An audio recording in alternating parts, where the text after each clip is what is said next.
Саламатсызбы го Тамир? Саламатсызбы? Мгм. Разговор ушул отношенияга кылсак дегенбиз. Кандай мамиле, кандай запросуңузду толук айтсаңыз мамиле боюнча. Запрос. Мен азыркы убакта күйөөм жок. Көп жылдар бою күйөөм жок эле, ажырашып кеткенбиз мурун. Ошол анан мисалы эркектер сөз айтып калса жактырбай эле ушул карабай коем да, мындайча айтканда. Өзүм менен да көп жылдар иштештим. Азыр ушул отношенияга ушул жылы бир цель койдум. Күйөөгө тийип, бала төрөйүм депчи. Мамиле. Мхм. Давайте терең дем алып демибизди чыгарабыз. Точка Б сиздики турмушка чыгып бактылуу болуу, Ооба. Терең дем алып демибизди чыгарабыз, ниет кылабыз. Жана өзүңүзгө жаккан жерде турганыңызды сезиңиз.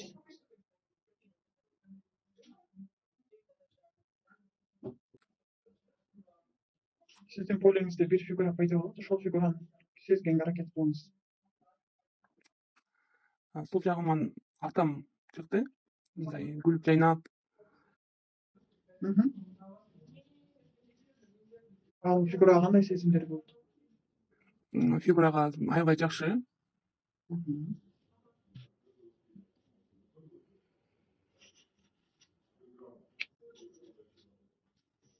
Терең дем алыңыз дагы, демиңизди чыгарып. Экинчи фигураны көрүңүз.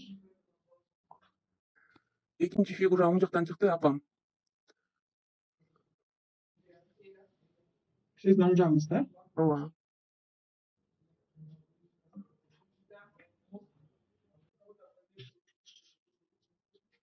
Атаңыз апаңыздын каягында турат? Апамдын маңдайында турат. Сол жакта. Маңдайында бири-бирине көздөшүп турабы? Ооба, ооба.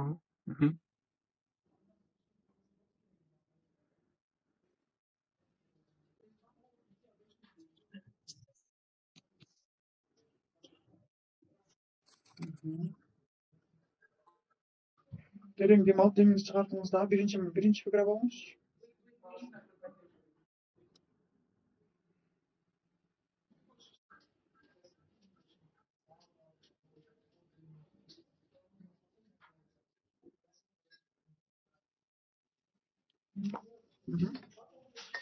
Биринчи фигура. Сиз азыр сизде кандай сезимдер пайда болду? Сезимдер аябай жакшы. Экинчи фигурага караңыз. Экинчи фигурага да жакшы. Эмне деп айткыңыз келди? Айткыңыз келген сөздөрдү айтып бериңиз. Экинчи фигурагабы? Ооба. Апа, мен сизди жакшы көрөм. Сыйлайм.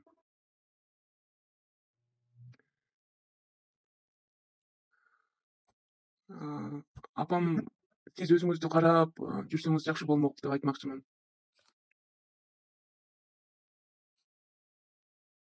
Сиз биринчи фигура болдуңуз да? Биринчи фигура бизде ким эле? Атам. Сиз азыр атаңыздын атынан карап атасыз. Эмне деп айткыңыз келди?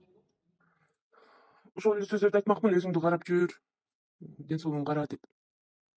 Сезимдерге карасакчы? Сезимдерге карасак жакшы, сезимдер аябай. Өзүбүздү алдабайбыз. Сезимге жакшылап маани беребиз.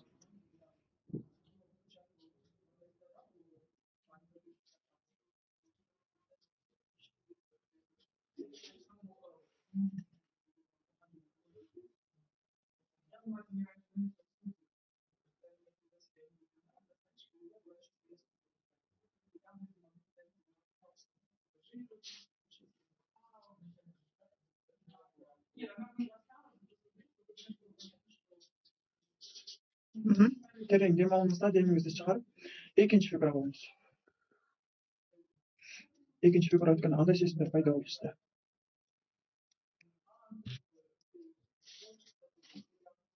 Экинчи фигурада мындай беспокойство сезимдери пайда болду да.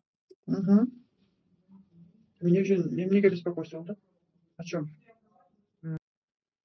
Аябай чарчап турат.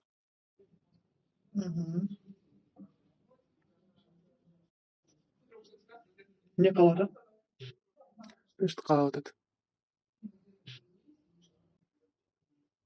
Üçüncü figurаны сезиңизчи. Üçüncü figura өзүмдү көрүп жатам.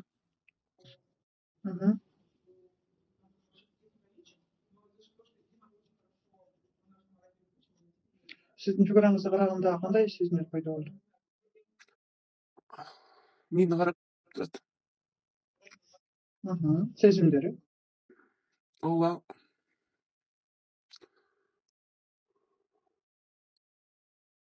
Эмоциябызды кармабайбыз, сүйлөйбүз.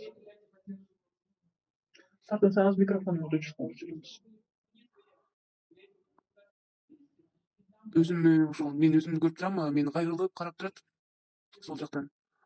Эмнеге дегенде мындай өзүм жөнүндө ойлонбой койгонум.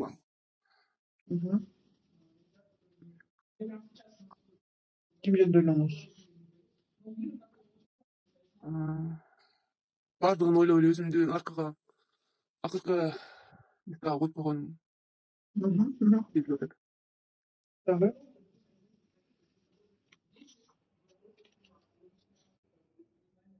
Не деп айткыңыз келет? Өзүңдү кара, сүй, өзүңдү биринчи местага кой деп. Айтыңыз, кызым, өзүңдү кара. Кызым, өзүңдү кара. Өзүңүздү өзүңүз айта бериңиз.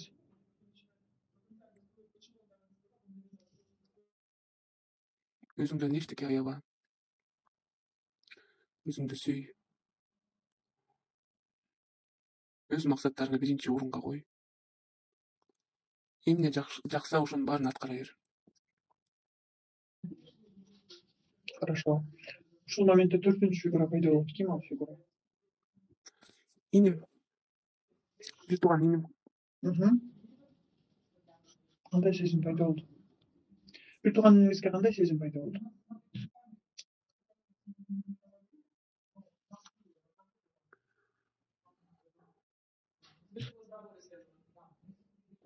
Мындай өзүнүн жашоосун ойлонбогондугу, мындай аянычтуу сезимдер пайда болду.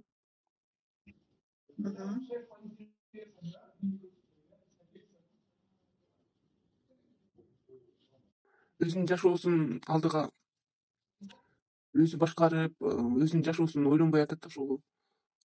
Мындай бир жагынан ичи жүз ачышып атат да. Терең дем алыңыз дагы. Терең дем алып деміңізді шығарыңыз дагы. Үчүнчү фигура болуңуз. Сезимдерге киребизби? Ооба. Айтыңыз анда. Мындай сезимдер, спокойный эле сезимдер болуп атат. Ушул үчүнчү фигурада туруп, биринчи фигурага караңыз.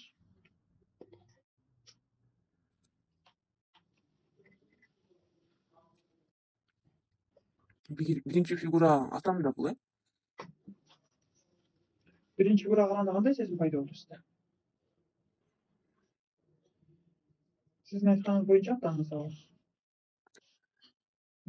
Кандай сезим пайда болду бирге? Эмне деп айткыңыз келип атат? Айтыңыз. Не деп айткыңыз келип атат? Айтыңыз. Жакшы көрөм. Ошо жакшы көрүү сезимдери пайда болду.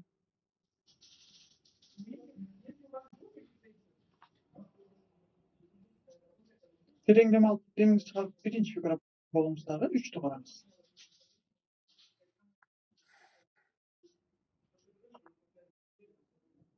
Үчтө туруп, бирде турган моментте үчкө эмне деп айткыңыз келип атат?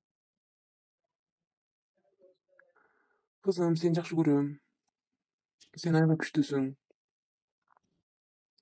Эмне үчүн сизди күчтүүсүң деп айтышат? Ул деп күттү эле сизди же кандай? Менимче ошондой болсо керек деп ойлойм. Ооба. Ул деп күттү эле. Ооба. Кайсы бир убакта мен сени ул деп күткөм. Бирок Бирок бул менин гана ойлорум. Бирок бул менин гана ойлорум, Менин гана чечимдерим. менин гана чечимдерим. Эмне деп айткыңыз келип атат бул фигурага да? Сиз эмне үчүн сезимдерге кеткиңиз келбей атат? Сиз мээңиз менен эле иштеп атасыз да азырчы. Мен абсолютно эчтеке сезген жокмун да. Обычно сиз сезимдериңиз киргенде мен дагы кошуп сезем да. Сезимдер менен иштеп атам. Практикаларды аткарып атканда сезип атасызбы? Ооба, Билип атасызбы? ооба, Инсайттар келип атабы? ооба келип атат. Мындай тупай деп түшүнүп атасызбы? Ооба. Мен аябай чувствительныймын, жакшы сезем. Хорошо.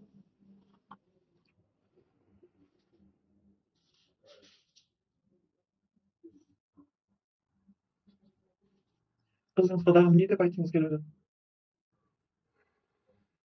Кызыңыз эмне үчүн өзүнүн жашоосун ойлонбой жатат? Кызыңыз эмне сабай эмеспи? Ошол өзүңдүн жашооңду ойло деп айтам.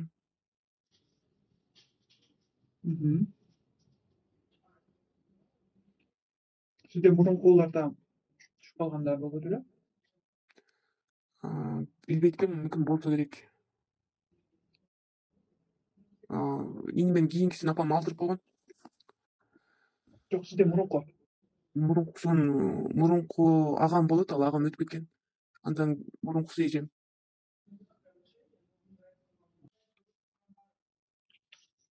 Бешинчи фигураны сиз кайсы фигурадасыз? Үчүнчү.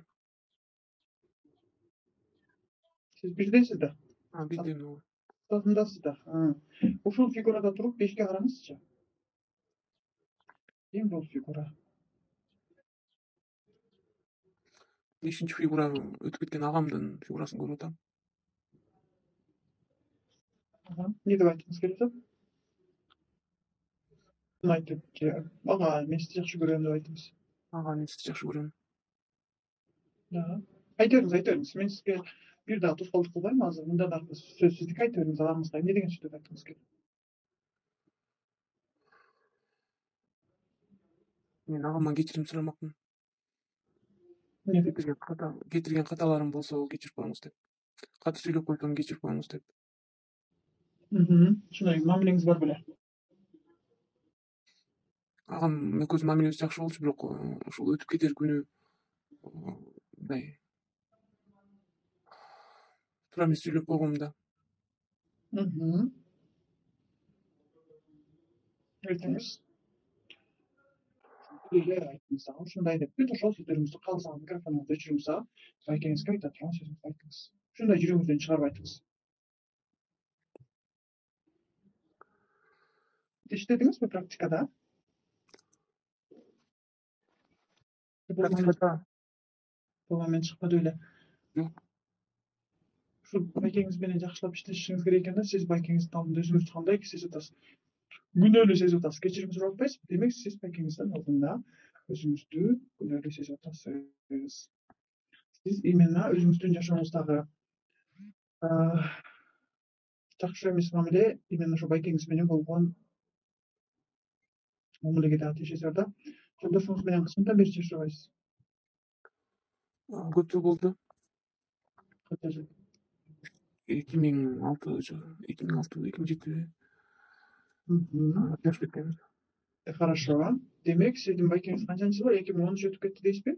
Демек бирсе эртерээк башталган. Жолдошуңуз менен ажыраштыңыз. Байкеңиздин алдынан күнөөлүү сезим чыкты. Анда ушул сыяктуу эле байкеңиздин алдындагы күнөөлүү сезим сыяктуу эле ушундай сезим сизде качан пайда болгон? Ушунда ушул сыяктуу. Азыр эсиңизге келген моментти дароо айтыңызчы.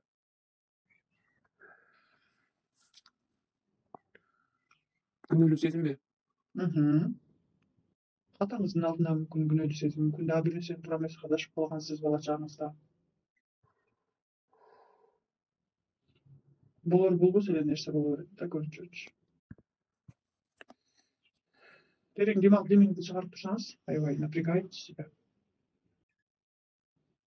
Күнөөлүү сезим ушул өтүп кеткенден кийин пайда болду окшойт менде. Жок, бала чагыңыздагы сезим керек.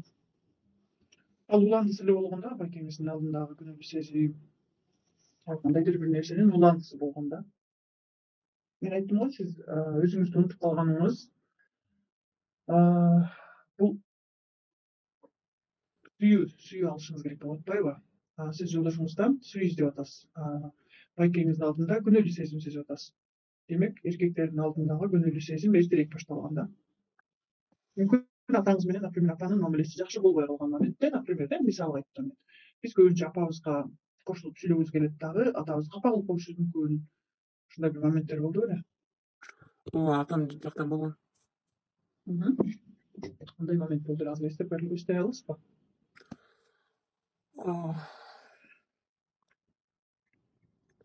Апама капа кылып койгон момент болгон. Ошондо атаңыз эмне деп айттыңыз эле атаңызга? Атама айткам, апама коргоп жүрсөңүз депчи. Мындай атаңызды капа кыла турган сөз керек. Сиз байкеңизди капа кылып атпайсызбы азыр?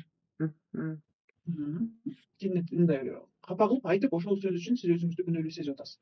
Эми атаңызга дагы ошондой айып сөздөрдү айтып алып, эми до сих пор ушул убакка чейин өзүңүздү күнөөлүү сезим керек. Мен просто бул фигуралар ким экенин сизге пока айтпайм, анан айтып берем этегинде. Просто ушундай моменттерди айтсаңыз мага.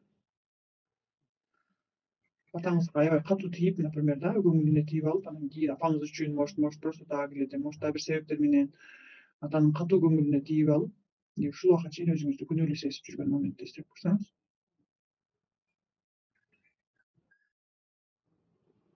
Атам менен мамилем аябай жакшы болчу, мени аябай жакшы көргөн, жакын көрчү эле, жакшы көрчү эле аябай. Мага бир дагы жаман сөз айткан эмес атам. Атам 12 жашымда өтүп кеткен, ошол өтүп кеткенде эле мындай капа болуп калган экен, аны менен иштештим бирок.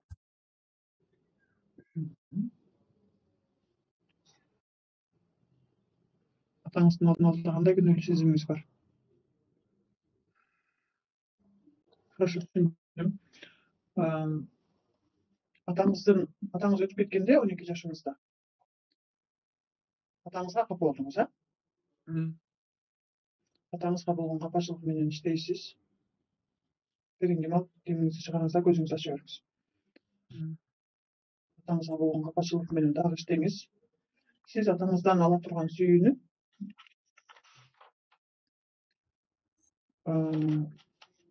жолдошторуңуздан күтө бергенсиз. Себеби дегенде биринчи фигура бул сиз. Экинчи фигура бул сиздин жолдошуңуз. Алар бири-бирине карама-каршы туруп атпайбы? Карама-каршы турганда бул дайыма претензия кылган фигуралар болот да, бири-бирине претензия кылышат.